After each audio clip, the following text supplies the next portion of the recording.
Je veux vous encourager à devenir une personne qui fait des listes de courses. Tu vas à l'épicerie. Il y a deux scénarios. Soit vous avez une liste de courses, ou pas. Et que se passe-t-il, si tu as la liste de courses? Tu as peut-être ajouté des choses avec Alexa. Ceci, puis cela. Donc tu entres et maintenant tu as une liste de courses. Tu vas dans l'allée. Peut-être que tu cherches le signe rapide.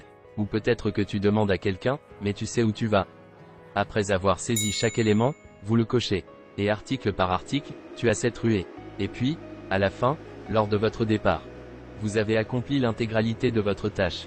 Vous avez tout ce dont vous avez besoin. Alors, le scénario inverse. Lorsque vous entrez dans le magasin sans liste de courses, que se passe-t-il? Vous vous promenez. Surtout si tu as faim. Tu es distrait. Commence alors le besoin de récupérer des choses dont vous n'avez probablement pas besoin. Et pourrait passer plus de temps à errer dans les allées à la recherche d'articles qui pourraient me venir à l'esprit. Tu ne demandes vraiment rien à personne parce que tu n'es pas vraiment sûr de ce que tu cherches. Donc tu prends des choses et tu les mets dans le panier. Lorsque vous vérifiez, eh bien maintenant tu as un tas de choses dont tu n'as pas besoin. Tu sors et immédiatement c'est comme « Ah j'ai les cookies mais j'ai oublié le lait ». Et donc dans la vie on a la même opportunité. Vous savez, l'épicerie est évidemment une analogie avec notre vie, elle représente cela. Il y a des allées, et des allées de possibilités qui nous guident tout au long du chemin, des gens pour nous aider à trouver ce que nous cherchons, mais si nous n'avons pas créé une liste de courses, de ce que nous voulons et de ce que nous recherchons, nous ne faisons qu'errer. Et après chaque événement, nous disons « Oh, si seulement je l'avais fait » ou « Oh, j'ai oublié ça ». Et nous voulons y retourner, mais c'est juste plus facile d'avancer. Donc nous traversons la vie.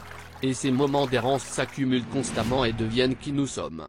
Et ce que nous avons et où nous en sommes dans la vie. Alors je vous invite à devenir une personne qui fait des listes de courses. Changez de perspective, changez un peu votre activité. Pour que vous soyez intentionnel lorsque vous entrez dans cette grande surface. Que ce soit dans ta vie personnelle, votre vie professionnelle, votre carrière commerciale, vos objectifs. Commencez à ajouter des choses à votre liste de courses et lorsque vous arrivez à l'épicerie. Et tu l'ouvres. Optez pour exactement ce que vous voulez. Et peut-être obtiendrez-vous des conseils en cours de route, mais lorsque vous vérifiez, vous vous sentez complet. Il est indéniable que la croyance et l'action sont deux ingrédients clés du succès. Pourtant, nous sous-estimons souvent l'impact de ce petit mot .je le peux. Mais il détient un pouvoir énorme lorsqu'il s'agit de libérer nos performances et notre potentiel. Je me souviens avoir écouté mon père il y a des années qui me disait tout simplement « Regarde quand tu le dois, ton esprit et ton corps disent d'accord, je peux et je le ferai, alors quand tu le dois, tu peux ». Je pense à quelqu'un qui suit un plan d'amélioration des performances, et on lui donne 2 semaines pour y remédier. Et tout d'un coup, la lumière s'allume, l'activité change, et ils inversent la tendance. Quand il le faut, vous pouvez. La recherche et la psychologie confirment l'influence de la croyance sur nos performances. Je lisais une étude du Dr Alia Jayaram et de son équipe de Stanford et ils ont révélé que la croyance peut activer les mécanismes d'auto-guérison du corps, conduisant à une meilleure santé physique. Ainsi, lorsque les participants pensaient recevoir un traitement efficace, ils ressentaient un soulagement significatif de leurs symptômes même s'ils avaient reçu un placebo. Afin que notre état d'esprit puisse être le catalyseur de résultats extraordinaires. Il y a des allées, et des allées de possibilités qui nous guident tout au long du chemin, des gens pour nous aider à trouver ce que nous cherchons, mais si nous n'avons pas créé une liste de courses, de ce que nous voulons et de ce que nous recherchons, nous ne faisons qu'errer.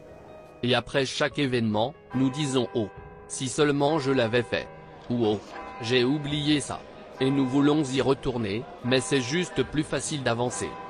Donc nous traversons la vie. Et ces moments d'errance s'accumulent constamment et deviennent qui nous sommes. Et ce que nous avons et où nous en sommes dans la vie.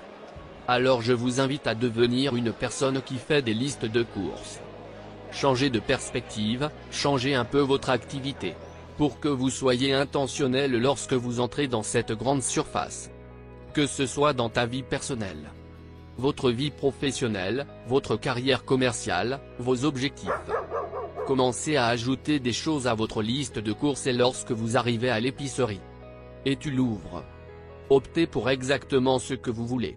Et peut-être obtiendrez-vous des conseils en cours de route, mais lorsque vous vérifiez, vous vous sentez complet. Il est indéniable que la croyance et l'action sont deux ingrédients clés du succès. Pourtant, nous sous-estimons souvent l'impact de ce petit mot. Je le peux. Mais il détient un pouvoir énorme lorsqu'il s'agit de libérer nos performances et notre potentiel. Je me souviens avoir écouté mon père il y a des années qui me disait tout simplement: regarde quand tu le dois, ton esprit et ton corps disent d'accord, je peux et je le ferai, alors quand tu le dois, tu peux. Je pense à quelqu'un qui suit un plan d'amélioration des performances, et on lui donne 2 semaines pour y remédier. Et tout d'un coup, la lumière s'allume, l'activité change, et ils inversent la tendance. Quand il le faut, vous pouvez. La recherche et la psychologie confirment l'influence de la croyance sur nos performances.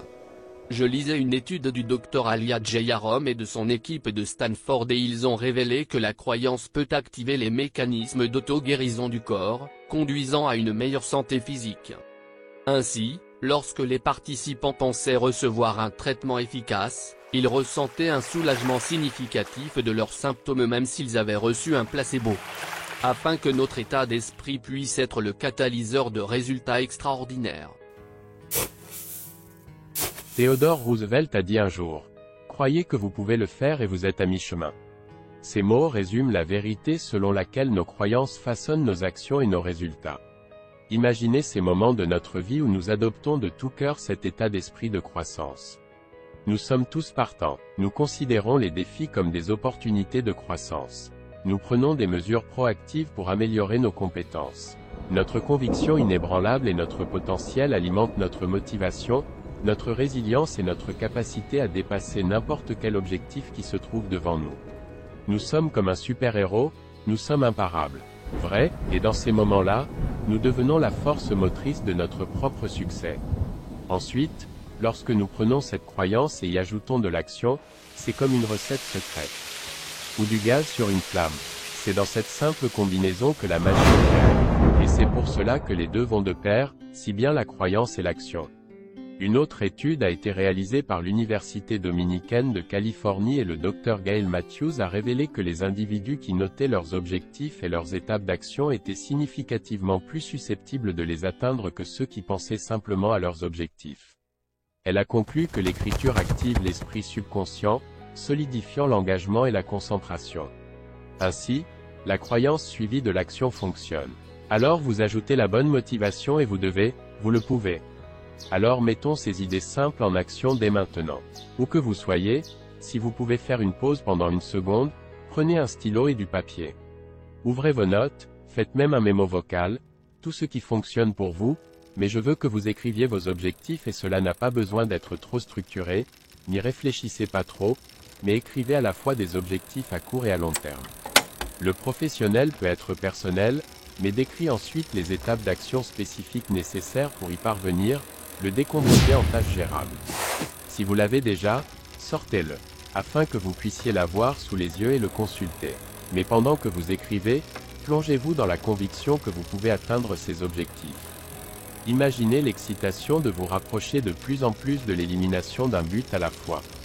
Ressentez la satisfaction de dépasser vos objectifs et l'impact positif que vous pouvez avoir sur la vie des autres. Laissez cette croyance guider vos actions. Rappelez-vous, la croyance prépare simplement le terrain pour le succès, mais c'est l'intégration de la croyance avec une action délibérée qui nous fait avancer. Alors engagez-vous à respecter votre plan, prenez des mesures cohérentes et persistez face aux défis. Gandhi a cette citation étonnante que j'adore. C'est un de ceux qu'on peut accrocher au mur ou au Twitter. Il dit, « Vos croyances deviennent vos pensées deviennent vos mots, vos paroles deviennent vos actions deviennent vos habitudes deviennent vos valeurs et vos valeurs deviennent votre destin. »